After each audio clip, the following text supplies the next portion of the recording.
Yes, again, alright mga minamahal, Alicia nyo, nagbabalik muli para sa ating panibagong video. So, anyway, Merry Christmas mga minamahal. So, kakantahan ko ba kayo ng We wish you a Merry Christmas, we wish you a Merry Christmas, we wish you a Merry Christmas, and a Happy New Year!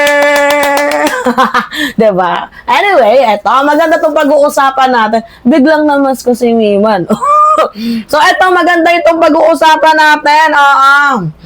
Kaya tagal-tagal nang nagsalita ni Madriaga. Halos malimutan na nga natin tong issue ni Madriaga dahil pumasok itong issue ni Catalina Cabral. And then all of the sudden, sumagot ka. Yung panahon na pumuputok ang issue mo dito kay Madriaga, tahimik ka. Hindi ka nagsalita. Ano ba tong sagot mo? Pinag-isipan nyo ba to ng lawyer mo? Diba? Or baka naman, you are just making noise. Paskong Pasko na, Sara Duterte, hindi ka pa talaga papaawat. But anyway, ito yung kagandahan sa kanyang sagot. Ay, nako, nahuhuli talagang isda sa bunganga. Kasi ang sabi niya mga minamahal, hindi daw totoo. Wala daw proof. Itong si Madriaga or any evidences na baka pagdidiin sa kanya. Kumbaga, nag-iingay lang daw po itong si Madriaga sa kadahilanang tatakbo daw siya bilang presidente, sisiraan daw siya. Sure ka na ba? VP Sara Duterte na mananalo ka? Gano'n ba kadami yung may ayaw sa'yo? 40 to 50%. Huge number. So, paano mo nasabi? Na magiging presidente ka na? VP, ka-advance. Oo. Wala talagang maayos na trabaho itong si VP Sara Duterte, no? Oo. So anyway, panoodin muna natin tong balitang to. Kasi itong mga kumakalat na photos, yan. Paano ba? Yan. Dinay. Mga minamahal ni Vice President Sara Duterte. Actually, may post pa nga si Madriaga eh. Kasi sa mga hindi nakakalam, itong si Madriaga, yung di umano'y allegedly bagman ni Sara Duterte na naghahatid ng milyong-milyong pera. Kung saan yung pera na yan ay kinuha sa kanyang confidential funds na hinahatid sa mga sikat na lugar, mga malalaking mall, doon daw sila nagkikita-kita. Tapos kapag ang luggage ay medyo maliit-liit, tumataginting lang daw yan ng 10M. Tapos kapag malaki-laki, 35 million to 50 million. Depende. Diyos ko, aray mo. 'Di ba? So now, eto, panoodin natin yung bahagi ng sagot ni Vice President Sara Duterte. Dito nga po sa sa issue niya, mga minamahal, kay Madriaga. Okay, sige, eto. Okay. Eto mga minamahal, tingnan ninyo. Di daw kilala ha. Pero tinawag niya dati. May nakita akong video na kinakawayan ni Sara Duterte itong si Madriaga. Tinawag niya, di ba? Samantala, itinanggi ni Vice President Sara Duterte na kilala niya si Ramil Madriaga. Well, sino nga bang aamin? 'Di ba? Walang aamin. Sino ba namang aamin? Siyempre wala, 'di ba? Alam niyo naman na denial queen niya nito si Sara Duterte, 'di ba? Dininay niya nga na wala daw siyang sinabing ipapapatay niya si PBBM. Dininay niya nga na na hindi niya daw sinabi na gusto niyang pabagsakin ng administrasyon, 'di ba? Dininay niya nga eh. So ito pa kaya, 'di ba? Ang nagpakilalang bagman umano niya. Anya, hindi niya kailanman kinausap at inutusan ng kahit ano si Madriaga at hindi rin siya bumisita rito sa kulungan. Giit ni Duterte ang mga lumabas na litrato ay kuha sa mga public event na kanyang dinaluhan. Gumagawa lang umano ng ingay si Madriaga sa kanyang mga akusasyon dahil wala itong hawak na mga ebidensya.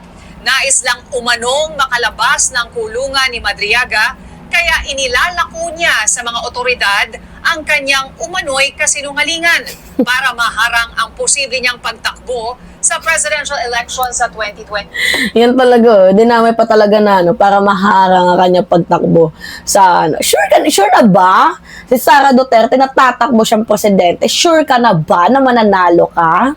Sure ka na ba na hindi ka puputaktiin ng mamamayang Pilipino? Sure ka na ba, VP Sara Duterte? At saka the way natin iniisip mo yan, parang ang advance ni VP, no? Mga minamahal, sobrang advance niya. Like, 2026 pa lang. Diba? 2026, 2027, 2028. Ano pa? May 3 taon po. Ba't hindi ka na lang muna magtrabaho?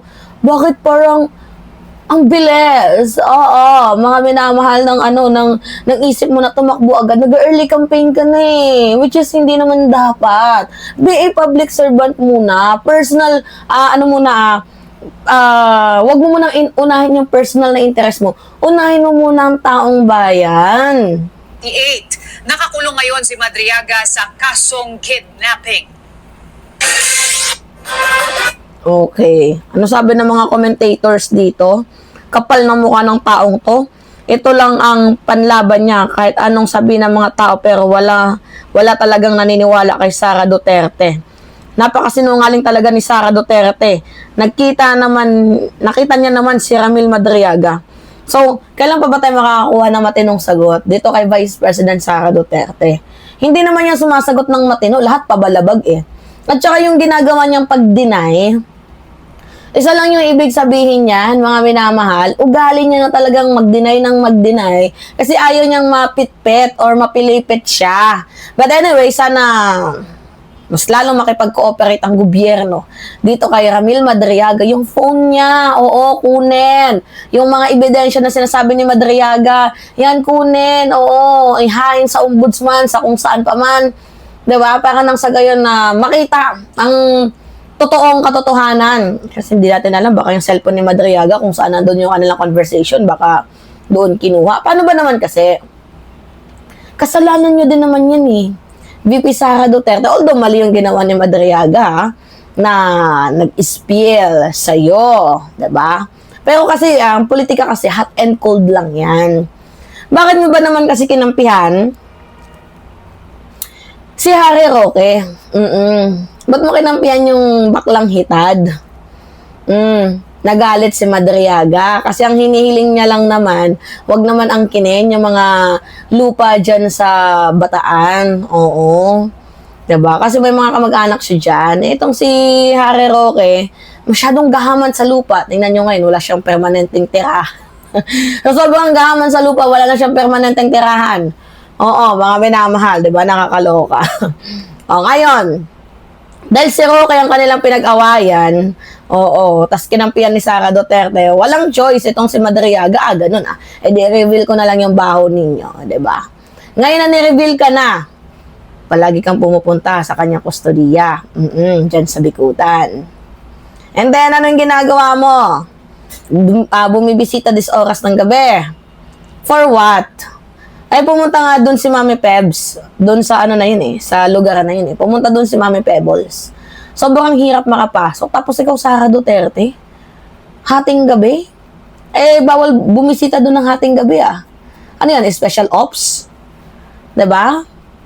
Kaya nga, yung pagkumpirma ng lawyer ni, ni Madriaga, ano yan eh? Sign na yun eh. Oo, na itong si Sara Duterte, sales stock sella. Diba? At saka yan yung totoong witness na literal. Kasi, pag witness ka literal, dapat may ebidensya ka. Hindi katulad nung witness niyan tawag dito, ni Marcoleta, si Gutesa. Naku, hindi yung totoong witness, yun yung totoong gawa-gawa. Kasi mas alam pa ni Marcoleta yung nilalaman ng affidavit ni Gutesa kaysa kay Gutesa mismo. Etong si Madriaga, alam from the very beginning, from the very moment. Diba, kahit balibalik ta rin ng mundo. Diba, alam ni Madriaga, oo, lahat. Kaya galit na galit na si Sara Duterte, no? Kaya ang ginawa niya, deny lang. Oo, kasi denial queen yan si Sara. Ano pa ba nga asahan natin dyan? Diba? Alright, mga minamahal kayo, ano yung masasabi nyo dito? Anyway, it's me again, Alicia nyo. Nagbabalik muli para sa ating panibagong video. Maraming salamat at ingat, mga kababayan.